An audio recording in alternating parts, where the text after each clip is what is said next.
সুন্দর সোনার মানুষে পরিণত হয়েছে। সেই মহাগ্রন্থ আল কোরআন আমাদের মাঝে আছে না নাই?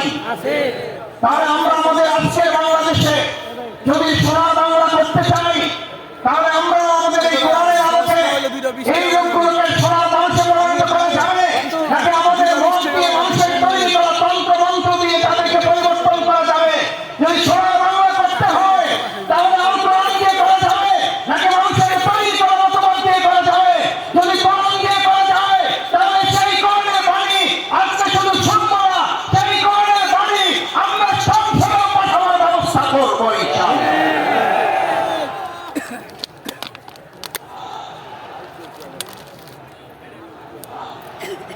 আমার সম্মানিত ভাইরা, সম্মানিত মুসলিম ইসলাম ভাই এবং বোনেরা, আজ আমাদের প্রিয় মাতৃভূমি বাংলাদেশের যে সুন্দর পরিবেশ আমরা পেয়েছি, এই সুন্দর পরিবেশে আমাদেরকে এই কথা বলতে হবে যে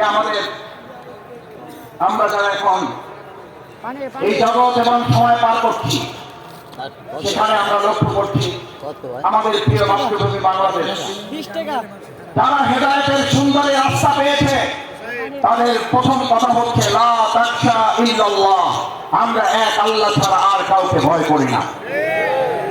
আল্লাহ ছাড়া এক ছাড়া আর কাউকে ভয় করে না।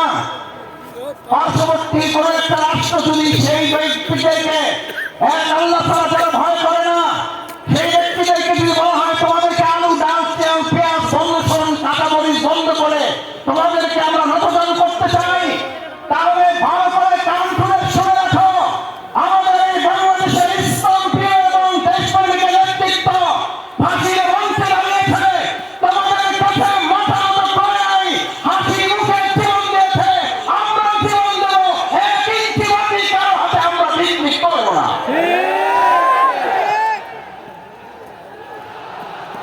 আমার তরুণেরা, আমার যুবকেরা এখানে আছে, আমার তরুণেরা, আমার যুবকেরা 2024 সালের জুলাই আগস্টে স্লোগান তুলেছিল,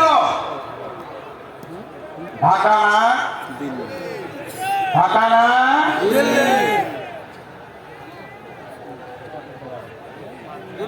কোনটা হবে?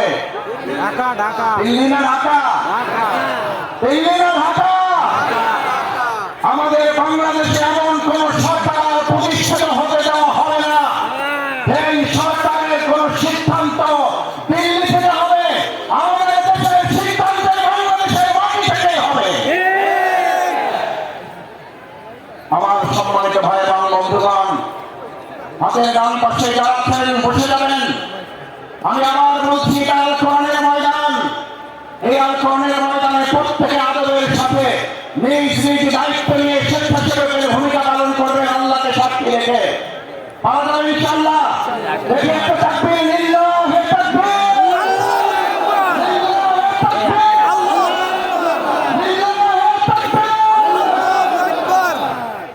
আমার সম্মানিত ভাই এবং বন্ধুগণ, সেই জন্য আজ আমাদের এই কলিজার টুকরা সন্তানেরা আর একটা স্লোগান তুলেছিল, আমাদের ছাত্র তরুণ যুবকেরা আর একটা সুন্দর স্লোগান তুলেছিল, উই ওয়ান্ট জাস্টিস। ঐতিহাসিক ইবনে খালদুন নাম শুনেছেন? সবাই জানেন ঐতিহাসিক ইবনে খালদুনের কথা। সেই ঐতিহাসিক ইবনে খালদুন সকল সভ্যতাগুলোকে পর্যালোচনা করে মিশরীয় সভ্যতার মেয়াদকাল ছিল 3000 বছর। ভালো করে খেয়াল করার জন্য বলছি, জানে যারা জানে আছেন, যারা ভাবে আছেন, বসুন, বসে পড়ুন, এটা কোরআনের ময়দান। 3000 বছরের সভ্যতা ছিল মিশরে, রোমানদের ছিল 1000 বছরের সভ্যতা, হিন্দুদের ছিল 700 বছরের সভ্যতা। সকল সভ্যতাগুলো একে একে ধ্বংস হয়ে যাওয়ার পর ঐতিহাসিক ইবনে খালদুন বলেন, আমি এই সবগুলো সভ্যতার কাছে গিয়ে প্রশ্ন করেছিলাম, এই মিশরীয় সভ্যতা তুমি ধ্বংস হলে কেন? এই রোমান সভ্যতা তুমি ধ্বংস হলে কেন? এই সিন্ধু সভ্যতা তুমি ধ্বংস হলে কেন? এই বেবিলনীয় সভ্যতা তুমি ধ্বংস হলে কেন? ঐতিহাসিক ইবনে খালদুন বলেন, এই প্রত্যেকটি সভ্যতা ধ্বংসের পিছনে দুটি উত্তর আমি পেয়েছি ধ্বংসস্তূপের কাছ থেকে। কয়টি উত্তর? কয়টি উত্তর? দুইটি উত্তর পেয়েছিল এই ধ্বংসস্তূপের কাছ থেকে। প্রথম জবাব ছিল ইনজাস্টিস। ঐতিহাসিক ইবনে খালদুন বলেন, and the next answer, তারপরে জবাবটা ছিল ইনজাস্টিস, অর্থাৎ ইনজাস্টিস এন্ড ইনজাস্টিস। অন্যায় বিচার এবং অন্যায় বিচারের মাধ্যমে 1000 বছরে, 700 বছরে, 3000 বছরে সভ্যতার যদি ধ্বংস হয়, তাহলে নতুন করে পৃথিবীতে আর কোনো মতবাদ দিয়ে সভ্যতা বিনির্মাণ করা যাবে না। বরং সভ্যতা বিনির্মাণের জন্য আজ নতুন করে স্লোগান উঠেছে, the foundation of all civilization, one art is religion, one art is religion, one art is religion. ইসলাম ছাড়া পৃথিবীতে ভবিষ্যতের কোন সভ্যতার নেতৃত্ব দিতে পারবে না।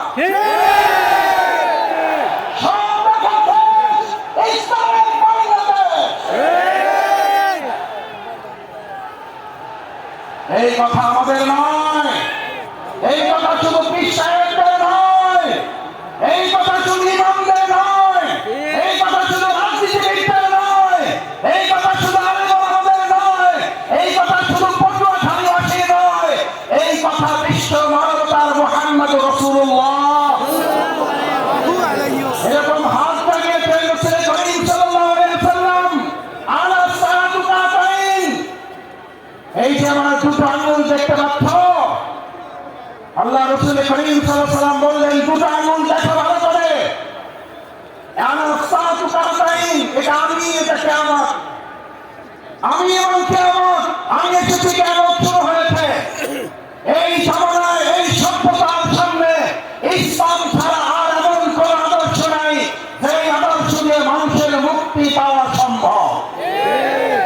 সুতরাং আজ এরকম একটি ব্যান্ডেল নয়, দুটি ব্যান্ডেল নয়, 3টি, 4টি, 5টি, 7টি নয়, 9টি ব্যান্ডেলে ভর্তি হওয়া ভাই এবং বন্ধুগণ, আমার বোনেরা, আজ আমাদের এখান থেকে সিদ্ধান্ত নিতে হবে, এই ভেঙে যাওয়া পৃথিবী গড়ে তোলার জন্য আল্লাহ সুবহানাহু ওয়া তাআলা প্রিয় নবী মুহাম্মদ রাসূলুল্লাহ সাল্লাল্লাহু আলাইহি ওয়াসাল্লামকে যে ঘোষণা দিয়েছেন, এক ইসলামী সভ্যতা ছাড়া ভবিষ্যৎ আর কোন সভ্যতা মানুষকে মুক্তি দিতে পারবে না। যদি তাই না পারে, তাহলে আমাদের জন্য আল্লাহ তাআলার পরের ঘোষণা হচ্ছেন, তিবয়ানান লিকুল্লি শাইইন ওয়া হুদান ওয়া রাহমা ওয়া বুশরা লিল মুমিনিন। আল্লাহ রাব্বুল আলামিন কি বললেন? হুদা, তোমাদের রোডম্যাপ দিয়ে দেওয়া হলো, এবার তোমাদের জন্য রাহমা, তোমাদের জন্য আল্লাহর দয়া, তোমাদের জন্য আল্লাহর করুণা, তোমাদের জন্য আল্লাহর অনুগ্রহ। আমাদেরকে কোন নেত্রী দেবে আমরা সেই দিকে তাকাতে চাই না, আমাদেরকে কোন নেতা কি দেবে সেই দিকে তাকাতে চাই না। আমরা আল্লাহর ওই করুণা, ওই রহমত, ওই দয়া, অনুগ্রহের দিকে তাকাতে চাই। ইসলাম এবং সর্বতন্ত্র নেতৃত্ব প্রতিষ্ঠিত হবে। আল্লাহ সুবহানাহু ওয়া তাআলা ঘোষণা দিচ্ছেন, আসমান এবং জমিনের বরকতের দরজা যদি খুলে যায়, পৃথিবীর কোন শাসক নেই বাংলাদেশকে দাবিয়ে রাখতে পারবে।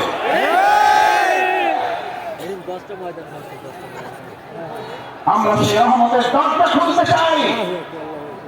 সেই রহমতের দরজা শফিকুল ইসলাম মাসুদের হাতে নেই, সেই রহমতের দরজা ডাক্তার শফিকুর রহমানের হাতে নেই, সেই রহমতের দরজা বাংলাদেশের কোন রাজনৈতিক নেতার হাতে নেই।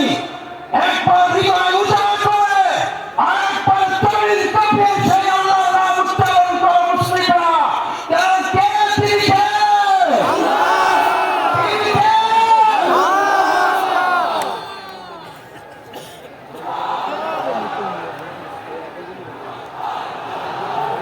রহমা। এরপর আল্লাহ সুবহানাহু ওয়া তাআলা বলেন, তিবয়ানান লিকুল্লি শাইইন ওয়া হুদান